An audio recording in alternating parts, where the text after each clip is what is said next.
ರೈತರೇ, ನನ್ನ ಹೆಸರು ಅಮಿತ್ ಅಂತೇಳಿ. ನಾವು ಗ್ರೀನ್ ಪ್ಲಾನೆಟ್ ಬಯೋ ಪ್ರಾಡಕ್ಟ್ ಕಂಪ್ನಿಯಿಂದ ಬಂದಿದ್ದೀವಿ.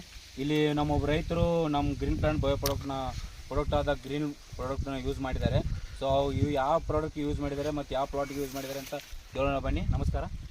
ನಿಮ್ಮ ಹೆಸರು ರೀ? ಗ್ರಾಮ್ ಬಾಳಪ್ಪ. ಹಾಂ ಸರ್, ಅರಿಶಿನ ಪ್ರಾಡಕ್ಟ್ ರೀ, ಗ್ರೀನ್ ಪ್ಲಾನೆಟ್ ಬಯೋ ಪ್ರಾಡಕ್ಟ್ ಅದ ರೀ. ಇದೇ ಸರ್ತಿ ಮಾಡಿದ್ರು ಮುಂಚೆನೂ ಮಾಡಿದಿರಿ? ಮುಂಚೆ ವಾಸಲ ಮಾಡಿದ್ರಿ. ವಾಸಲ ಮಾಡಿದ್ರು ಸರ್. ಅರಿಶಿನ ಮಾಡಿದ್ರಿ. ಇಳುವರಿ ಏನು ಬೇಕ್ರಿ ಸರ್ ಅರಿಶಿನ ರೀ? ಇಳುವರಿ 42 ಕ್ವಿಂಟಲ್ ಬಂದೈತಿ. 42 ಎಕರೆ ಕ್ವಿಂಟಲ್ ಬಂದಿದೆ ಸರ್. ಇದು ಜೀವಾಣು ಬೇಸ್ ಇರೋದ್ರಿಂದ ಎಲ್ಲ ರೈತರಿಗೆ ಮಾಡಬೇಕು ಬೇಡ ಅಂತೀರಿ ಸರ್? ಮಾಡಬೇಕಂತ ಮಾಡಕ್ಕೆ ಎಲ್ಲರಿಗೆ ಹೇಳಿದ್ರು ನಾವು. ಹಾಂ, ಹೇಳಿದಿರಿ ಸರ್. ಈ ಮುಂಚೆ ರಾಸಾಯನಿಕ ಮಾಡ್ತೀರಿ ಸರ್, ಅವಾಗ ಡಿಫ್ರೆನ್ಸ್ ಈಗಿನ ಡಿಫ್ರೆನ್ಸ್? ಈಗಿನ 17 ಕ್ವಿಂಟಲ್ ಬರ್ಗೈತಿ. ನಮ್ದು 25 ಕ್ವಿಂಟಲ್ ಹಾಕಿದ್ರಾಗ ಎಕರೆ 25 ಕ್ವಿಂಟಲ್ ಅದ್ರಾಗ ಮಿತ್ ಸರ್. ಹಾಂ ರೀ. ಈಗ ಸದ್ಯ ಅದನ್ನೆಲ್ಲ 42 ಕ್ವಿಂಟಲ್ ಆಗೈತಿ. ಹಾಂ ಸರ್, ಅದೇ ಥರ ಆಯ್ತು ರೀ. ಈ ಸರತಿ ಅರಿಶಿನ ಎಷ್ಟು ಐತ್ರಿ ನಿಮ್ದು? ಅರಿಶಿನ ಒಂದು 1.5 ಎಕರೆ ಐತಿ. 1.5 ಎಕರೆ ಐತಿ. ಅದಕ್ಕೂ green plant bio product use ಮಾಡಿದಿರಿ ಸರ್?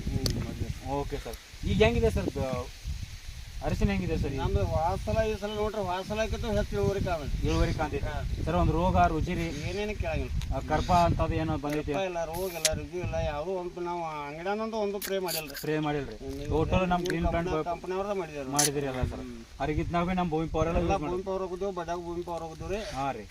ನಿಮ್ಮದು DAP, ನಿಮ್ಮದು ಪೊಟ್ಯಾಶಿ ಎಲ್ಲ ಯೂಸ್ ಮಾಡಿದ್ದೇವೆ. Okay sir. ಮರಿ ಸಂಖ್ಯೆ ಎಷ್ಟು ಎನ್ಸೂನ್ರಿ ಸರ್? 13-14 ಮರಿ ಅದಾವೆ ಸರ್. ತೋರಿಸ್ಬರಿ ಸರ್. ಇಲ್ಲಿ ನೋಡಿ ರೈತರೆ, ಬ್ರಾಂಚಸ್ ಹೇಗಿದೆ, ಕಲರ್ ಹೇಗಿದೆ. 5-6 ಮರಿ ಅದಾವೆ.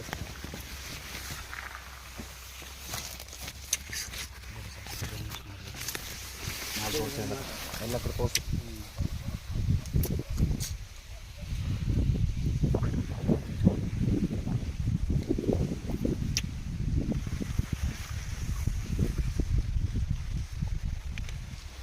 ಧನ್ಯವಾದಗಳು ಸರ್. ನಮ್ಮದೊಂದು ಮಷಿನ್ ಯೋಜನೆ ಇದೆ, ರಾಸಾಯನಿಕ ಶೇತಿ ಮಾಡ್ಬೇಕಂತೇಳಿ. ಸೊ ಇದರಲ್ಲಿ ನೀವು ಪಾಲ್ಗೊಂಡಿದ್ದಕ್ಕೆ ಕಂಪ್ನಿ ವತಿಯಿಂದ ಧನ್ಯವಾದಗಳು.